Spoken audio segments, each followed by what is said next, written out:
Grabe ng balot ni Luloy. Ang pila ng ko ano ang buhok ang ulo doy. Ayaw ta nagbili ni ng ulo Oo, doy. no. Nakinomdom na ko, lunggo-lunggo man na nga bungad. Oh, tanawa, yung ka nga di amang. Di ba, lunggo-lunggo siya. Kaya matanggal man na yung ulo. Lunggol. Grabe ka. Asam ka pangalan ng lunggo-lunggo. Yan, oh, imbento. Kanang isda po, bilini lang kung isa ka ulo.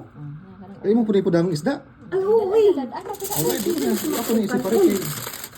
Ano sila nang dala? Ano yung mga bukaw na ng isda? Hindi, kaya magbago akong mag-change Ay ako mind. nagreklamo diya loy kay pag nabuhi na diya loy kay kanang balo mo na diya. Ulo lang ako ha, ulo. kanang- Sarap ka buok. Kanang mata ra ibilin sa iya. Isa ra ka makabuok loy. Oy daghan pa din loy. Kanang ibang banati gid loy nga.